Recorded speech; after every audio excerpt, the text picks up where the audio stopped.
Welcome to We Are Libertarians Daily. I'm Sarah Brady Wagner, and I'm here today with Rhinehold. Good evening. So today we are going to cover the latest comments by Trump in regards to the 14th Amendment.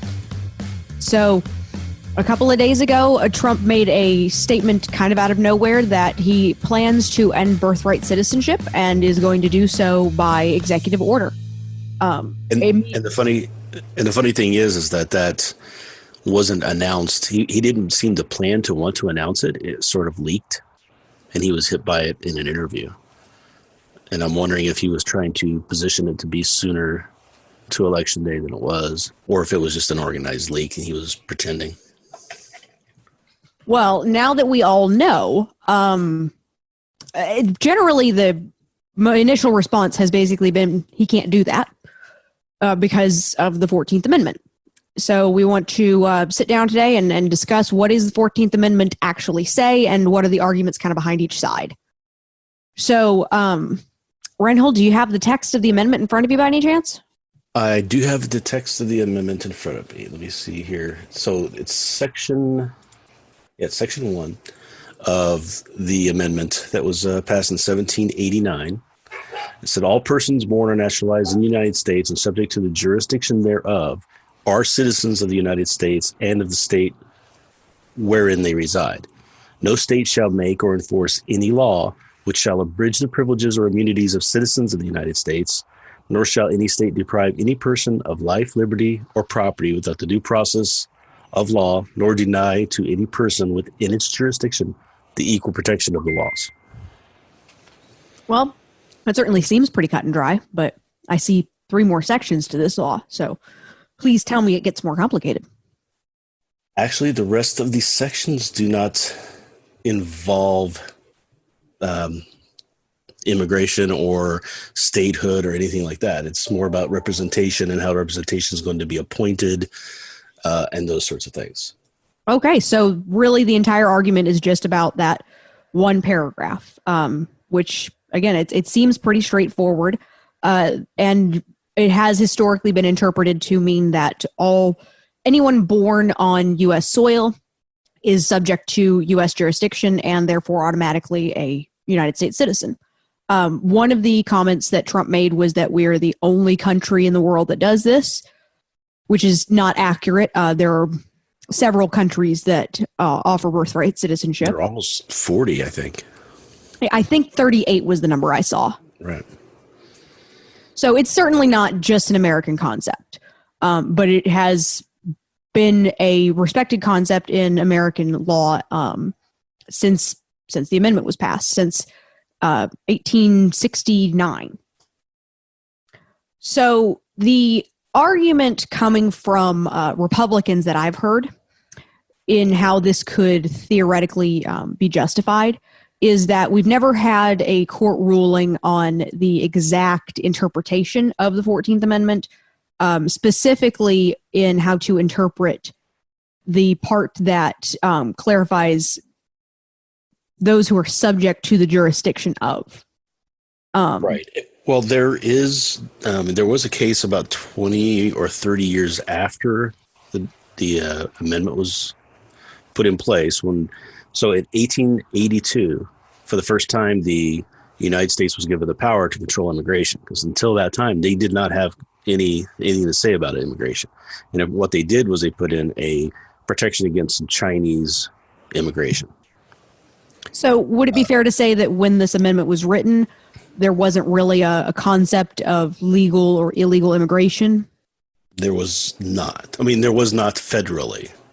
Some states determined who could be citizens of their state, right? But any person who was a citizen of the United States was going to be a citizen of the state that they were born in, according to the amendment. So that was always understood to be the case. But there was really not a lot of immigration control or anything like that up until the late 1800s. And even then, it was very minimally used until the 1920s, 1930s, and then 1940, when the first green card was released, was issued. That's when we started actually creating a legal status around being here in the United States without being a citizen, but still being considered legal, as it were. So the kind of target of this statement or this intention is specifically at immigrants, particularly immigrants who are undocumented or in the country illegally, having children while they're here on U.S. soil. They become U.S. citizens. Often these children are referred to as anchor babies because they provide a legal route then for the parents to be able to apply for permanent residency or a green card. Is that correct, or am I misunderstanding that? That's the argument that's made. So just being so if you're born here and you're a citizen, that does not necessarily mean that your parents are going to be automatically giving legal resident status. That still has to be applied for. It still has to go through the courts. But most of the time, it's considered good form to do that, as long as there's nothing preventing you from doing so. Like if the person's not a terrorist or somebody who's committed multiple murders in another country or something like that. So as long as they pass like a background check, they're usually given that legal status of some sort, some visa status. So would having a child who is a United States citizen allow somebody to just because of that go from a completely undocumented status to a fully legal documented worker? I'm not sure about that. I don't know. I don't think it's automatic. But I do think that they can apply and have that waived. The problem lies there in the status of being an illegal, alien of sorts. So technically that is a break of the law, but is a misdemeanor. So it doesn't trigger, a felony type situation where it would prevent you from getting that legal resident status just by the fact that you are here illegally at that point. So, I mean, there is a little bit, some truth to that idea that, this can be a means for bringing in more immigrants, which I would not necessarily think is bad, but I'm not sure it's so much a drive to bring people, to try to get here in order to have the baby on American soil so that you can be an American citizen. I'm sure there's some of that goes on, but a lot of times it's more a case of fleeing another country where if they're born on soil there, they are subjected to mandatory conscription into military when they reach of age, or other laws that they want to try to get away from. So it's as much getting away from a bad situation as it is trying to come here and get a good situation, as it were. Okay. So if Trump were to be able to get this done, even if only temporarily through an executive order, I mean, even if it was just a short amount of time until the Supreme Court had a chance to step in and say no. One of the things that is kind of brought up for me is that this would introduce the problem in the United States of stateless children, which is something we've never ever had to deal with because of this birthright citizenship, but is an issue in a lot of European countries that don't necessarily offer that automatic birthright citizenship. Do you have any kind of like experience or knowledge around that topic at all? Not really. So, well then, let me just kind of explain what I know. So this issue of stateless children is exactly what it sounds like. It's children who are born with no citizenship and do not belong to any particular nation. A lot of times this can happen because they're born in an area that doesn't offer birthright citizenship, and also the laws in the country that their parents are citizens of don't necessarily offer them automatic citizenship through their parents. For example, in some countries, I want to say Iran is one country in which only fathers can confer citizenship. So right now they're having issues with people who are fleeing. No, it's not Iran. I can't think of which. It might be Syria even, but there are refugees who are facing the problem of they're separated from their families. So you have children who are separated from their fathers, and their fathers can't give them their legal status. So you're stuck in this legal limbo, which makes you very vulnerable because you don't have any nation that has promised to uphold your rights. Yeah, look out for you in any way. Yeah, there's no embassy that you can go to. There's no constitutional rights because you're not a citizen of any state. And this is a really big deal when it comes to kids, because a lot of times this means that they're unable to get basic medical care. They're unable to go to school. You essentially have children that are fully living people, and they're raised in the country that they're raised in, but it's kind of a shadow civilization. They're not able to come out and interact officially with just the basic parts of a community and civic life, because they don't have any way of proving who they are. And the other aspect of that is, say you decide you want to deport them from your country. That's the only country I've ever known. Where are you going to send them to? You just got to take them to your border and say good luck, and then it's somebody else's problem. But that really isn't a good way to handle that for somebody who's lived there their entire life in your society. All right. So, that would be a problem that the United States would have to deal with really for the first time in our history. Right. Because back then, before the idea of the anchor baby didn't exist, because there wasn't really illegal immigration at the time. Right. Until the 30s and 40s. And then we started getting into more protectionism post McCarthy, and then Cold War. And then people in the South worried about keeping their job level status and how much they were making at a certain rate. They didn't want people coming in and making less than them. So we kind of created this whole situation of a situation where somebody could be here and have a baby, but they're not here legally, because that was just never thought of, 100 years ago. So, are there any other kind of fallout that you could see coming from this if and possibly when President Trump decides to try and override the Constitution by executive order? Well, we've already seen how zero tolerance has changed the way asylum seeking works within the United States, right? So I'm sure there's going to be some attempt to change some of that in that area, but I don't think it's got. So what I think is going to happen is that he's going to try to make this executive order, and it's immediately going to get turned over by federal courts. Federal courts will say, no, you can't do that, 14th Amendment, and block it, just like they did with the travel bans originally, right? And then that's going to have to get its way to the Supreme Court before it can be adjudicated, before it'll take effect. So I don't think it's going to take an immediate result before that happens. So one of the things I've heard kind of brought up against the 14th Amendment in this case is that it was adopted kind of under duress after the Civil War. I personally don't put a whole lot into that argument, just because it's been a while, and it's really the only way I can think to say that. But the states had to adopt the 13th, 14th, and 15th Amendment in order to be able to be accepted back into the Union.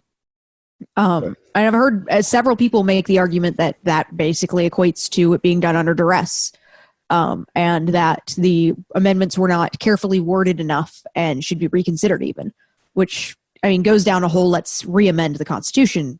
Right. If you want to change what the Constitution says, you go through the amendment process. You don't pass a law or sign an executive order to change that. Because if you want to ignore one section of the Constitution, even one that you don't like, that means that somebody else can ignore one that they don't like. And then pretty soon, nobody's respecting the whole thing at all, and it's meaningless.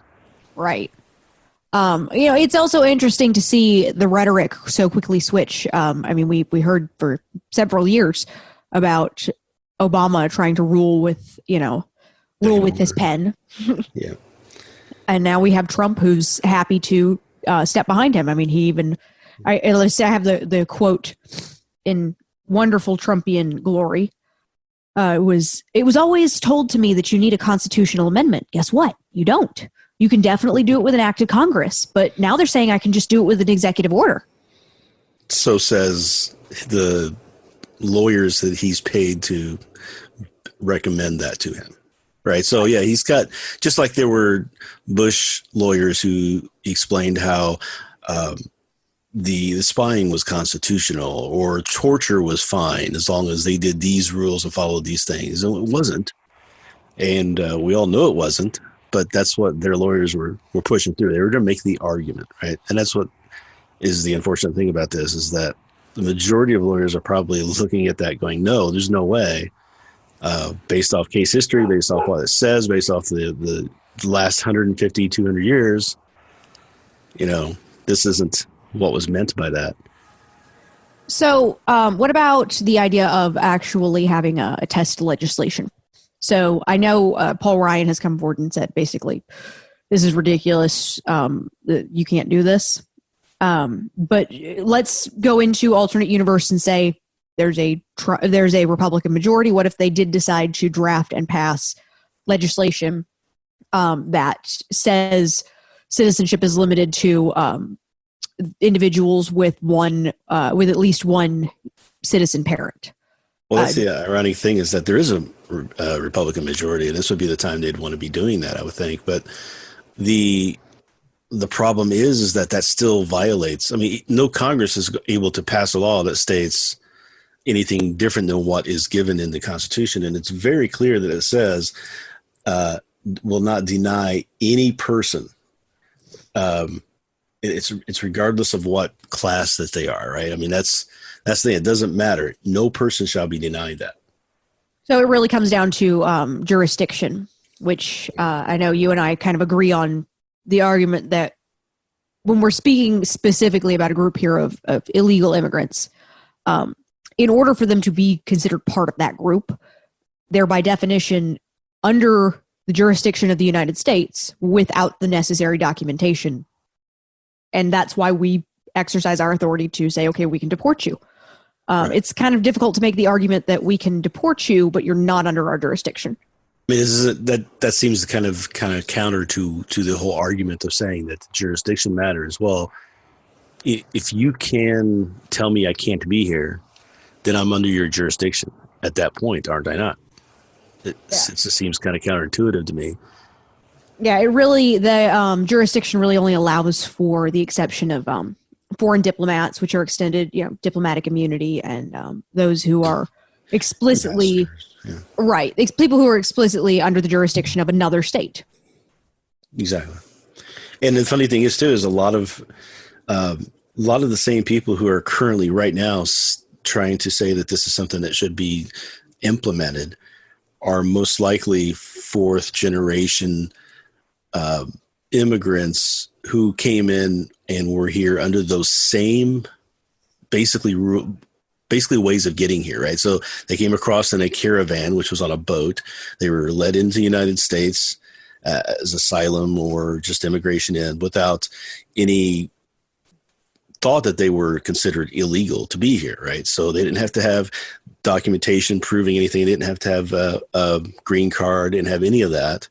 They had children who were here. They are citizens automatically. And now all the people who are descended from those people are trying to change the law to say that can't happen. Yeah, it amazes me when I see people say, America is not here to take, I actually specifically saw somebody say, America is not here to take the garbage of the rest of the country. I'm like, I particularly remember there's a poem that says, give me refuse. Where is that? There's this big statue in New York that you may have seen or heard of that has that written on it. Oh. I mean, it's what America was. It's what made America great. When they say make America great again, that's what they should be talking about, is the allowing immigration from around the world brought in so many different views and thoughts and different people that it made us great. As a country, and we rose to the most superpower in the world, the number one superpower in the world from that, on the backs of that immigration. It wouldn't have happened if we had acted the way we are acting now in a protectionist mindset. I completely agree. One thing though that we do not agree on this subject, you had told me you're pretty confident that this is a very serious move on Trump's part, that this is something he genuinely intends to try and accomplish. I do. I almost don't buy it. The timing. I mean, I'm sensitive to the idea that it's right before election day. He was complaining that the bomber and the shooter in Pittsburgh are basically taking away attention from him. To me, this seems like a really quick and easy way to refocus the attention back where he wants it, back where he thinks he'll be able to energize his base. Well, I mean, he was trying that with the caravan too. The caravan's not going to be here for 3 months, right? I mean, it's going to take forever. Yeah. And when it does get here, it's going to be a tenth of the size, if that.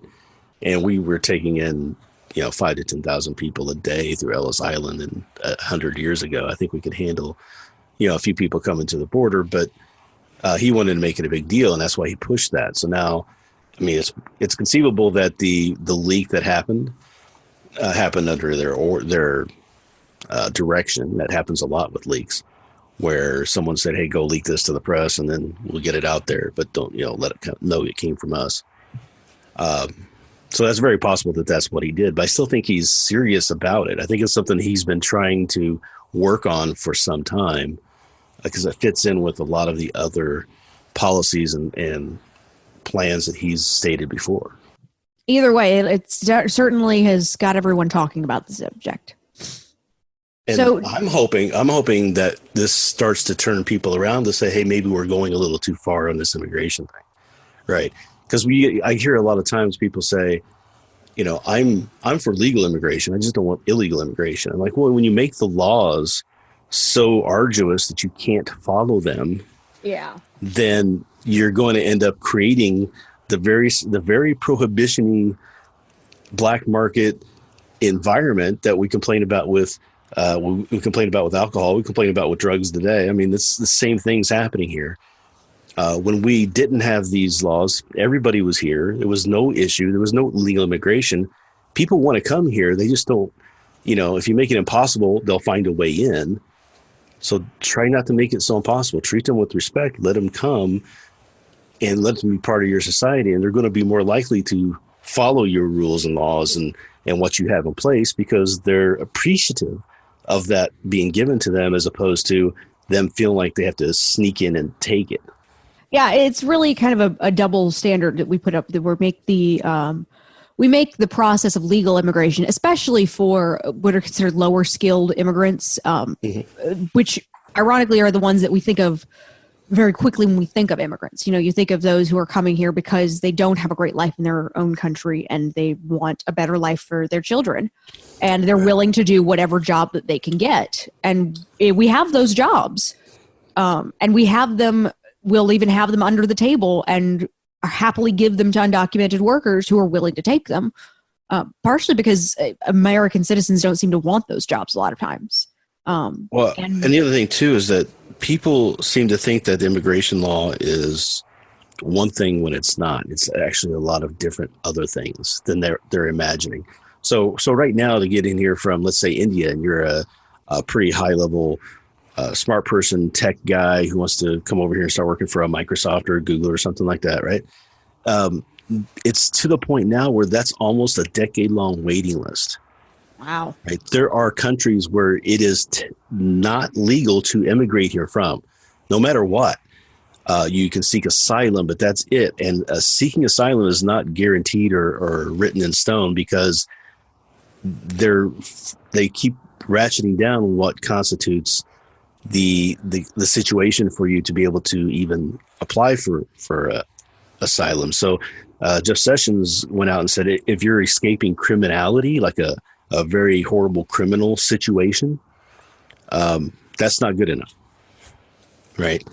It's like you have to be, these specific things have to be ticked off, and if you're not, then you just get sent back out again.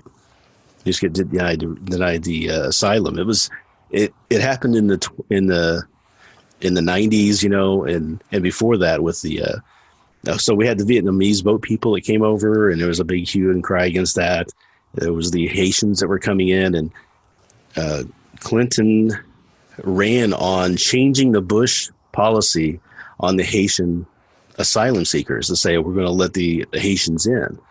He took office and was told that there were 70 ships being built to flood the country with a bunch of Haitians, and he continued with the practice that George Bush had set in place, and rejected them and wouldn't let them come here. So it was decided by the Supreme Court in '93 that as long as somebody hasn't set foot on American soil, you can stop them, detain them, and send them back without even hearing their asylum plea. Wow. Yeah, it's so different from the system that we think we have set up. We like to think of it as this fair process that takes in, people who are in danger. But we've kind of perverted that system so much that we're literally saying, we know you're in danger, go home. We know you're in danger because we put you in danger. We're the ones who created the situation there in the first place, which we talked about. We destabilized your governments.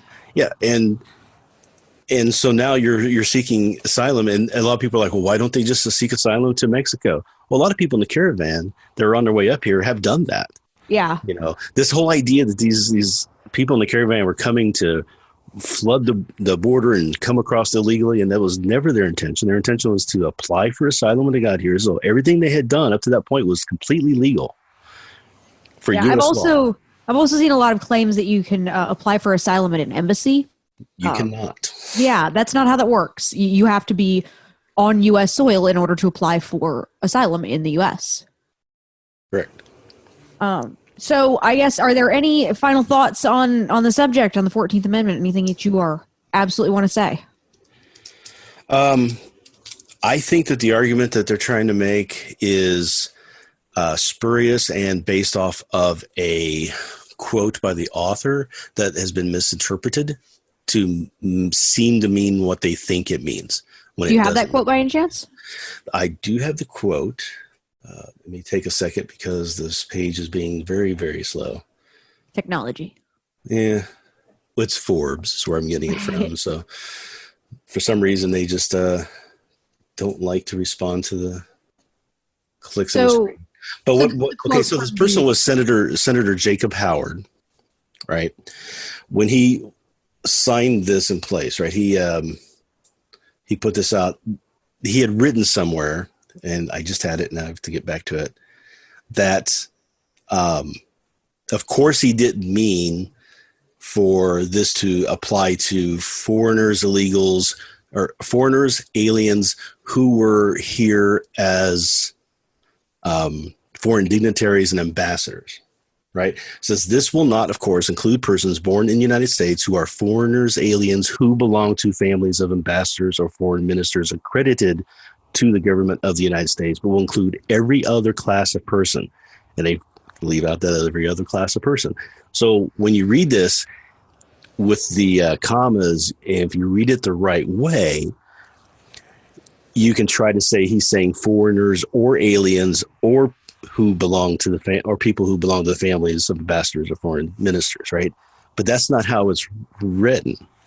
In the language, the style that the writing was at the time, it's saying that foreigners, i.e. alien, also called aliens, who belong to families of ambassadors or foreign ministers. He's trying to very narrowly say, of course, we're not going to allow somebody's ambassador to come here, have a baby, and then that baby's going to be the U.S. citizen, because that puts a huge conflict of interest, and we have no jurisdiction over those people because they're here under the protection of their government. Right. So that's kind of where that gets into the legalese, because people are trying to make the case that he's saying something else with that comment. It's an interesting debate to watch happen at the very least, because at least my Republican and Democrat friends both immediately went to their corners and found out what their arguments were supposed to be and came right back out with them.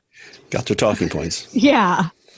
And it's just been this fascinating switch, seeing, Well, and reading the Forbes article too, they're trying to make the case that, well, when the Indians, after the 14th Amendment, we didn't give citizenship to all the Indians who were born on reservations inside the United States. But what they're not subject to our jurisdiction.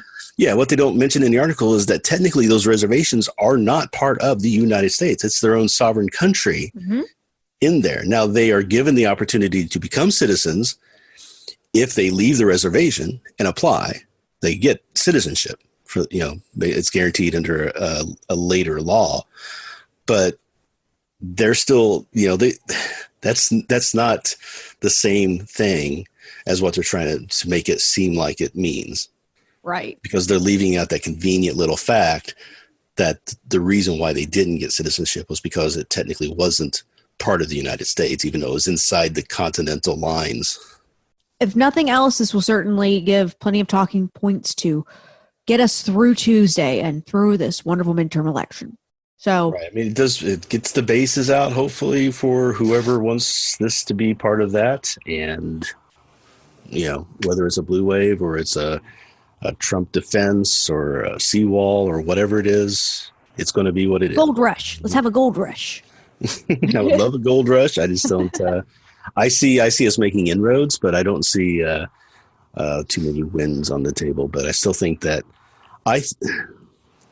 we're getting a little long on this. Yeah, I was going to say, let's go ahead and wrap it up, and we'll make sure not to get to anything that we should get into. I could go into another whole.